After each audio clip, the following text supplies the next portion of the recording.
Although I'd been to Yosemite, I had never gone beyond and actually explored the eastern side of the Sierra Nevada.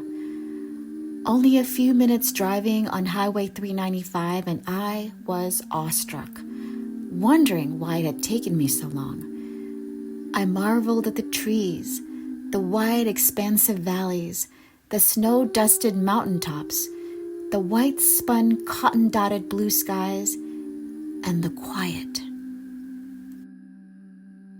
There were far less cars on the roadway, crowds were sparse, and it felt like a secret hidden from the chaos of the world.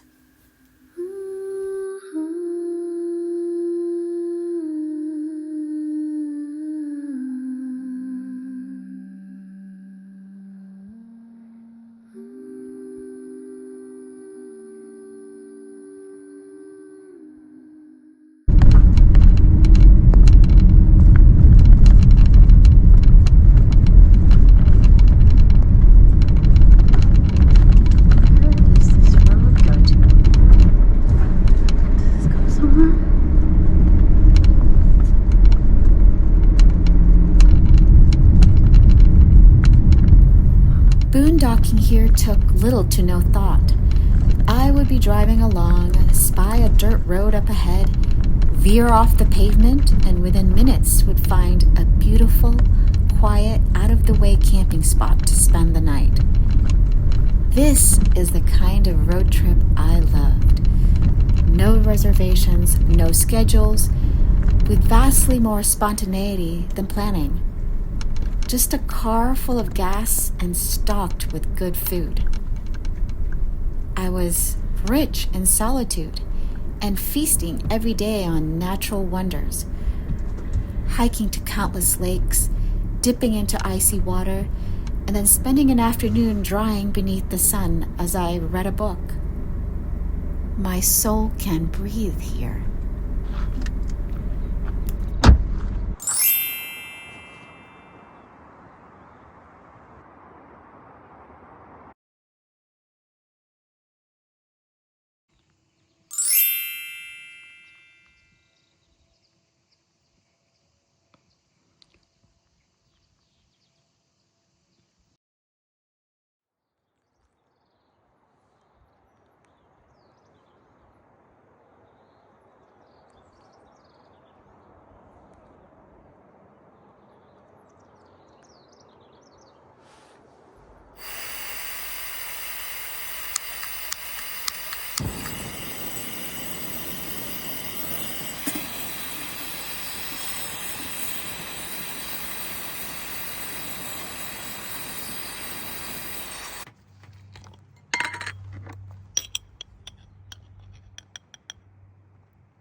Manja.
all the future trips I have planned for the rest of the summer, for next year, and for the year after that, I thought were firm, were now looking less sure.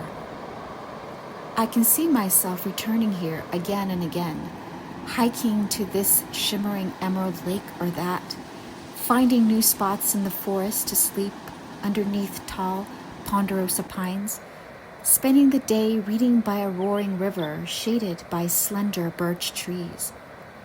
There are so many more wonders to discover that 1 week here, 1 week there would not be enough. The mountains are calling, and I must go.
Everything I'm trying to say has already been said before and more eloquently, so I shall just defer to John Muir.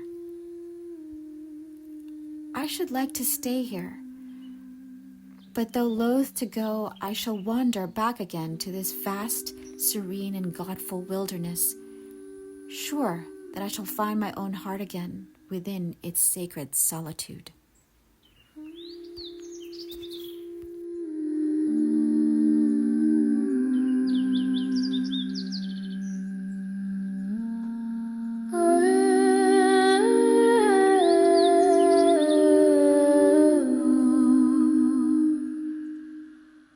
Ooh.